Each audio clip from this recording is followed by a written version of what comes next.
What's up everyone, I'm Jake with VFX To Go, and today we are going to create a shot inspired by this sequence from Loki Season 1. Is that our team now? Oh God, no! No! Didn't need your help.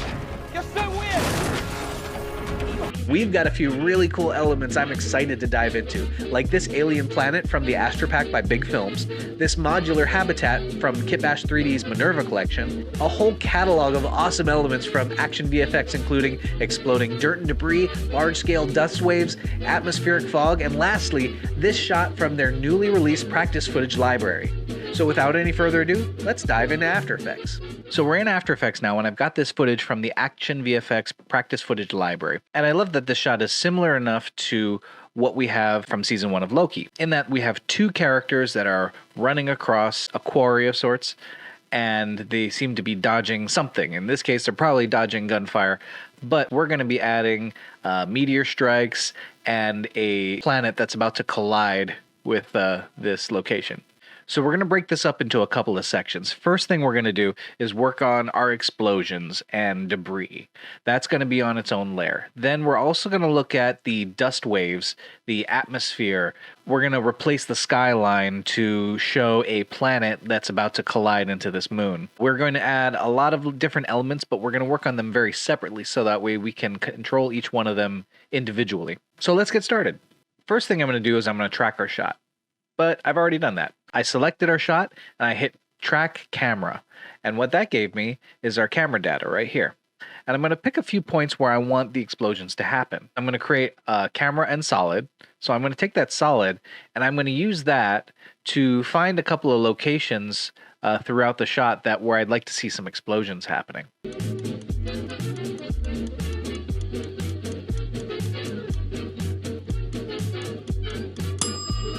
What I'm going to do is I'm also going to take all of these layers right here.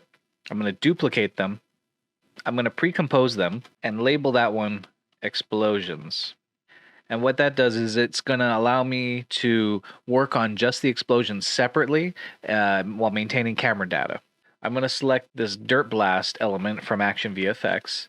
I've already masked out the ground with a little bit of feather, and I made it into its own composition. So what I'm going to do is I'm going to select the tracking null where I want it to go, and I'm going to select my element out of the project folder, drag it in, not letting go of it. I'm going to hold Alt, and then I'm going to release my mouse. Then what that does is it replaces the layer in the timeline. And now what I'm going to do is adjust my anchor point so that way it sets the base of the explosion at the position where the tracking marker originally was. Let's scale this down. All right, that looks pretty cool. For our first explosion, not bad.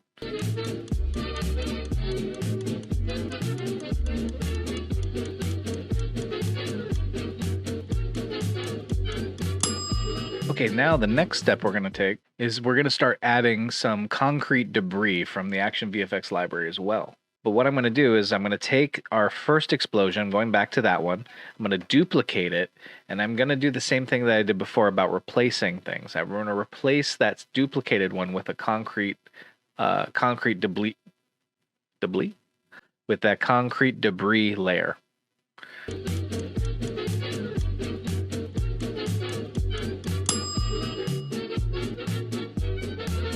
Boom, that's beautiful. Now, because that element ends before it leaves frame and before the shot ends, I'm going to enable time remapping so that way the last frame is a hold frame and everything will stay frozen from that point on. Now, we're also going to duplicate that concrete debris.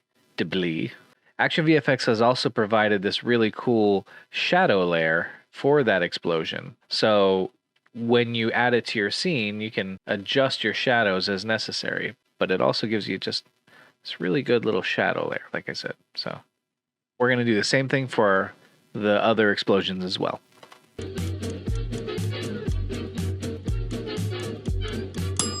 Now that we have our explosions and debris in place, one of the next elements I'm going to add are the dust waves from the Action VFX collection of dust waves. Now, these are great elements to include on a shot like this. And we're just going to start dropping them in and see how they look.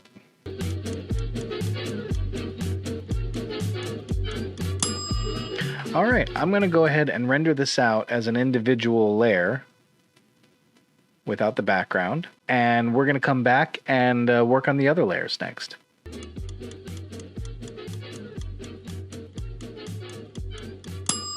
All right, now that we've got that pre-rendered, I'm going to drop it into our timeline and we're going to see how it looks.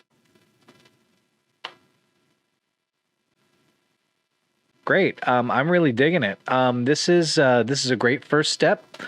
We've got a few more layers to go. The next step I'm going to do is work on our meteor trails. I have these elements that I already pre-rendered ahead of time. These are just some particle-based meteor trails that I think would work for this, along with the hotspot for the meteor trail, and we have the smoke trail for it. Go to the end of our meteor trail, put our anchor point to the very tip of it. We'll go back to our first frame, turn that into a 3D layer now with motion blur. And then I'm going to take the position data from one of our tracking solids. I'm going to copy it. I'm going to paste it over to the meteor trail. I'm going to flip it around because I want it to come across from the right. If we look at the footage that we're replicating, we see that the meteors come in from all kinds of different directions. And even though that might not be how it would go in real life, maybe, I'm no astrophysicist, but even if it doesn't go that way, we're going to do that to copy what they do in Loki. All right, so let's find them. The frame of impact will be there. We're going to put a little marker on it, and then we're going to bring that, line that up so it times out with our first point of impact.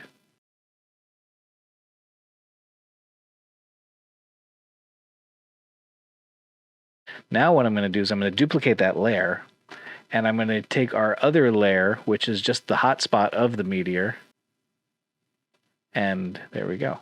Again, we're working in a separate composition, so that way we can pre-render this and it can be controlled on its own layer. Pre-rendering layers like this also helps us to save on the overall render time, and then if we need to go back and make revisions on any one particular thing, we can work on that individual layer without having to render out all of the layers all at once.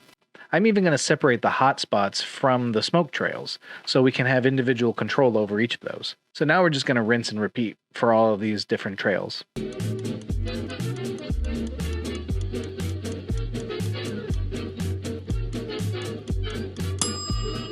All right, so looking at these smoke trails, what I want to do is I want to give them a little bit of depth, a little bit of shadow.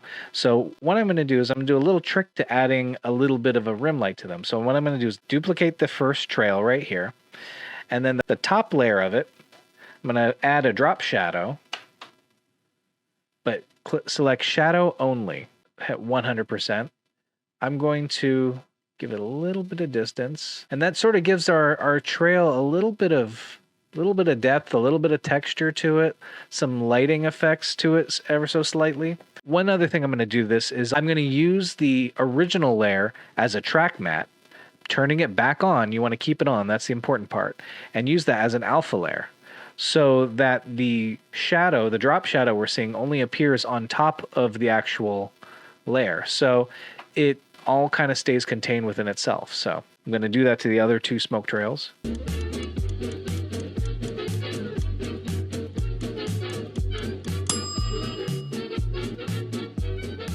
Okay, looking pretty good. What I've also done is I've dropped in our hotspot layers. You'll see right here they might be a little dim, but I'm going to add a little bit of a glow to them. Let's turn off the trackers from that layer.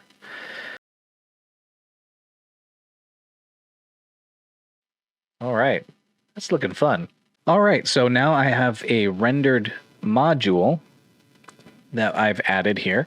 This model comes from the Minerva collection from Kitbash 3D, and I thought it would be a great little addition to the scene to help just populate it, make it a little busier, give us a little more to work with. It's on an alpha channel, so I should be able to just drop it in. I only rendered out a single frame of it because that's all we're going to need. Things are looking pretty cool so far. Now that we've got that, let's take a look at our sky. I'm going to go into our background layer. I'm going to pre-compose that. we want to isolate our skyline. So I'm going to go into Mocha Pro and we're going to track the scene. Now I'm going to do this in sections, but I'm going to create a mask for our skyline. What I'm doing is I'm selecting this line just below the skyline itself. Going to duplicate our bottom layer one more time. Use the top layer as a track matte and switch it to Luma. So we're going to take our bottom layer, turn that back on. We're going to turn the sky into a Luma matte. We turn on our tint, we take out all our color. We're going to darken and overexpose it a bit so that all that's left is the white sky. And then we use that as a Luma matte for our sky here, and we invert, and there you go. We actually have a pretty clean key of the sky. And then behind that layer, we're going to add a planet. Now, I have this great collection of planets from Big Films, from their Astra collection. These are all fictional planets, so they all look a little different, something we're not used to. I'm going to go with this one. And then we're going to hit screen. While we're at it, I can bring in some more meteor trails.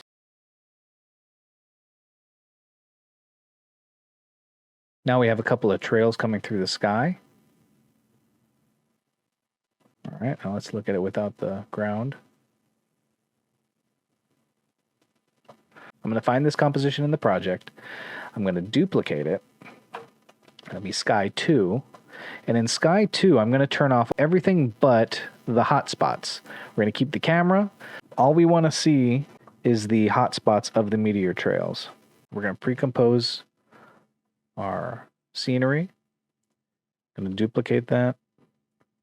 This is going to use that as a track matte, an alpha track matte, and we're going to invert it so that the hotspots are blocked by the landscape. And we're going to compose that onto their own layer. Why that's important to us now is because we're going to see, I'm going to have this start to glow. And now we'll have a little bit of light wrap as they're visible through the trees. So we've got a lot going on in this scene right now. So let's add a little more.